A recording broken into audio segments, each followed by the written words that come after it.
Assalamu alaikum wa rahmatullahi wa barakatuh. Bismillahir Rahmanir Rahim. Alhamdulillahi Rabbil Alameen. Wassalatu wassalamu ala Rasulillah wa ala alihi wa ashabihi wa sallam. We're starting from verse number 13. Alhamdulillah, we're able to get together once again. Session number 3 for Juz 29. أعوذ بالله من الشيطان الرجيم وأسروا قولكم أو اجهروا به إنه عليم بذات الصدور ألا يعلم من خلق وهو اللطيف الخبير. Whether you speak secretly or openly, he surely knows what is hidden in your breast. What is hidden in the breast. And the next one, how could he not know his own creation, for he alone is the most subtle, the all-aware. So really beautiful verses here that talks about, the first one is that Allah subhanahu wa ta'ala knows everything and anything, whether it's open, whether it's secret, whether it's public, whether it has happened, whether it is to be happening, and so on and so forth. And this really empowers us if we utilize it. So I'd like to ask you, imagine if you were to be cautious of that Allah is all aware, how would your life be? How can you feel more powerful and more empowered by being aware and conscious of the fact that Allah is all aware? Okay, so just think about anything, any situation, any event, any life event that may be troublesome, that may be bothering us, to remember that, look, Allah knows it. It's not something that has suddenly or randomly happened. It's in the hands of Allah subhanahu wa ta'ala. Allah knows how it happened, why it happened, what is to come out of it. You'll feel much more secure and content knowing that Allah subhanahu wa ta'ala has it all planned out and everything is in the control of Allah subhanahu wa ta'ala. Right? So you can take it in many, many different directions. So that's events that happen to you. Another thing is, when you are plotting or when you are planning to do some good deeds, you are talking about good intentions to do some good things, and perhaps you're not able to do it. Perhaps you put in a lot of effort, but you're not able to do it. Allah subhanahu wa ta'ala is judging you, rewarding you, and noticing your efforts, not necessarily the results. Obviously, in the worldly sense, it's all about impact. It's like, what are you bringing to the table? What are the results? What's the impact? And so on and so forth. However, with Allah, He sees everything throughout. What's happening, what's going on, what you're thinking, what you're planning. And same thing, if you are planning, may Allah protect us, to do the wrong things, to harm, to cause harm, to transgress, then Allah also knows that. Or if the enemies, people who don't like you or like your community or like your religion, they are doing that, then Allah is also aware of that.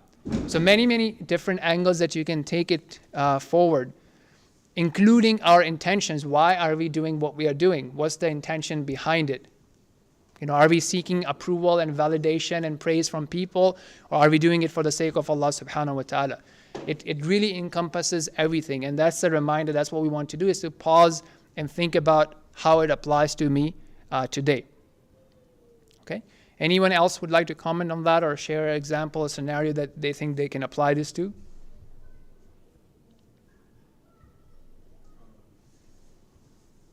Open up example of personal situation whereby you're trying to achieve an objective or you have some certain problem. So in those situations, our day-to-day drive or at work or maybe in our lives, all those things we should be aware that Allah knows about it, and because He created us, He knows what we're capable of, or what our limitations are. Exactly. And you're not by yourself, you're not alone, right? Good. And continuing on, right, it's also saying, why should it not be the case? There should not be any surprise about it, because He's the one who has created you. أَلَا يَعْلَمُ مَنْ خَلَقَ, right? He's the one who has created you.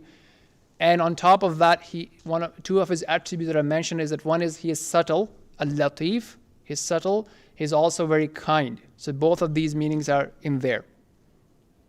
He's courteous, He's kind, right? So that's why I have these two translations up, so you get a variety of meaning. So he's subtle and He's also very kind.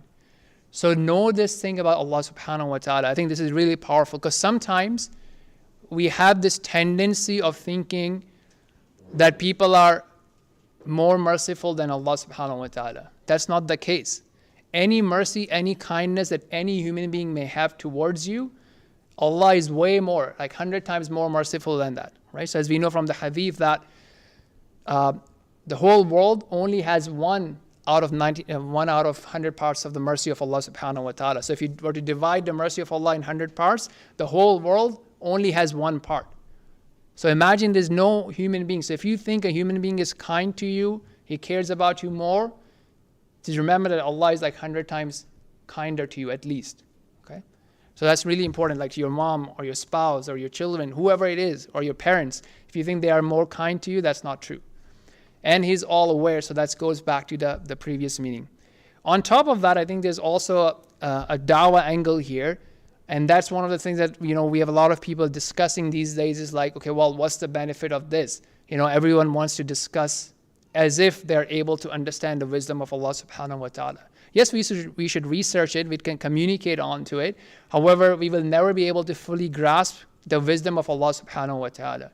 So He has created us. He has created everything around us. So He knows what's good for us and what's good for the society. So the 5 daily prayers, for example, praying Jummah or the 5 daily prayers, it's not meant to make us less successful. It's not meant to make us unproductive members of the society. The financial system is not meant to make us less successful or less financially capable. All these things are meant for greater harmony, greater prosperity in the society. And this is from the knowledge and wisdom of Allah subhanahu wa ta'ala. We may or may not be able to appreciate, right? Why is there a ruling about, marriage or divorce or, alcohol or interest or financial system and so on and so forth. However, it's all backed by the wisdom and knowledge of Allah subhanahu wa ta'ala, who is the creator and He knows everything. Any comments on this? Yes, please. So reflect on every verse. So the first 3 questions, what is it telling about? Who is it talking about? Which qualities is it talking about? So the main point here is that the creation may remain unaware of itself, but the creator is not unaware of it. Mm-hmm. Every vein of your body, every fiber of your heart and brain. You breathe because He enables you to breathe. Your limbs function because He enables them to function. How then can anything of yours or invention be hidden from Him? The word al-latif, as opposed to the original, means who works in imperceptible ways as well as the one who knows the hidden truths and realities. Good. Jazakumullah khairan for sharing that. Okay, moving on to verse number 15. هو الذي جعل لكم الأرض ذلولا فامشوا في مناكبها وكلوا من رزقه وإليه النشور. So from His kindness is what we see in this verse, that He is the one who has created and smoothed the earth for you. So He has facilitated our movement, our function on this earth, and it has been made subservient to us. So things are serving us, the earth, right? How we are able to walk onto it, how we are able to use it for agriculture, for our food, for our resources, so on and so forth. As well as everything that's also put on earth, like animals, vegetation, plantation, fruits, and so on and so forth.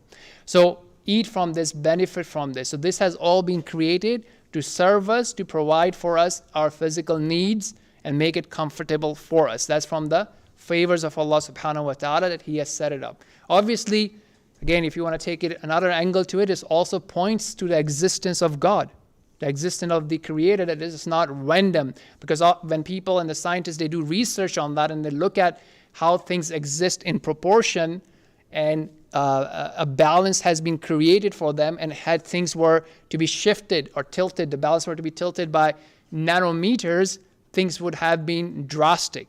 They would have been catastrophic. So this is also something that we learn and see from that not only is something that's for favorable, but it also points to the existence of the Creator. And as Allah subhanahu wa ta'ala mentions that, He also shifts our focus towards that we have to return to Him. We will be resurrected. And if we were to use a worldly example, people may invest in you, right? So those companies or startups that raise funds, then they are accountable to the board of what are you doing. The non-profits, the charity organizations that are raising funds and donation, they're also accountable to the donors. What's the impact? What's the effort that they're making? How they're using their funds? If you are hired as an employee, then you're also accountable and you do different sorts of reporting, whether it be your weekly reports or monthly reports, quarterly reports, annual reviews, and so on and so forth. So yes, there's this flexibility. You have a free will. You can choose to obey Allah or you can choose to disobey Allah subhanahu wa ta'ala. We all have these choices. But what is Allah subhanahu wa ta'ala reminding us here is that we will be returning back to Allah subhanahu wa ta'ala. So again, when we reflect on that, it reminds us of the care, the kindness of Allah subhanahu wa ta'ala, His power, His design, His magnificence, and for us to appreciate the bounties that we are having, not to just think that, oh, I had the money and I was able to buy it, or I had access to this supermarket or Uber Eats or, Instacart and what have you, and Amazon Prime, and I just got it, but to also reflect that Allah is the one who created it and who facilitated for me to have those bounties and those things in my life. And then how am I utilizing those bounties of Allah subhanahu wa ta'ala to help me in my akhirah and in my meeting with Allah subhanahu wa ta'ala. Okay, verse number 16. أَأَمِنْتُم مَّن فِي السَّمَاءِ أَن يَخْسِفَ بِكُمُ الْأَرْضَ فَإِذَا هِيَ تَمُورُ أَمْ أَمِنْتُم مَّن فِي السَّمَاءِ أَن يُرْسِلَ عَلَيْكُمْ حَاصِبًا فَسَتَعْلَمُونَ كَيْفَ نَذِيرِ وَلَقَدْ كَذَّبَ الَّذِينَ مِن قَبْلِهِمْ فَكَيْفَ كَانَ نَكِيرِ.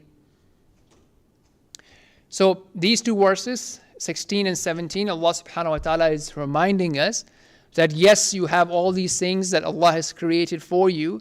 However, don't feel secure that Allah is not able to take them away from you or to cause them to function in a way that would destroy you, such as by either using the earth to swallow you via an earthquake, right? So this is something that we see that happening. When we see that in the news, when we see this happening in different places in the world, yes, we can talk about what human beings are doing. Yes, we should talk about the climate effect and how we are, affecting it from a physical perspective. But let's not just be focused on that physical components and things that we are able to measure.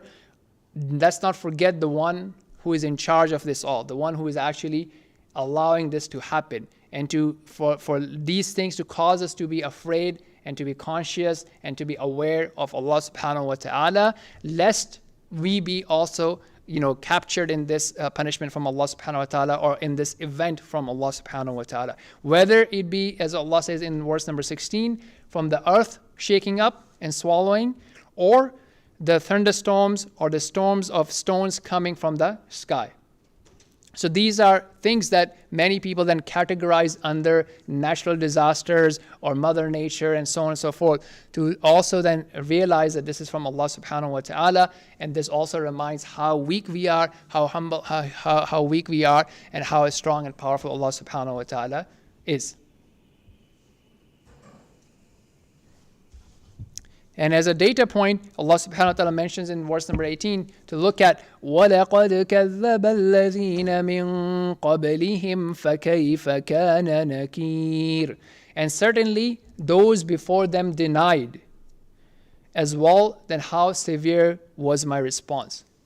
So we need to look at and reflect not only from the previous generation, but something that we may observe in our own lives as well, of different events that happen, such as earthquakes and thunderstorms, or even the whole COVID and the pandemic scenario, how it shows us that how weak we are and how powerful Allah subhanahu wa ta'ala is, and not to feel secure that Allah has given us what we have and we can continue disobeying Allah subhanahu wa ta'ala and changing His religion, or challenging His religion, challenging His power, and so on and so forth.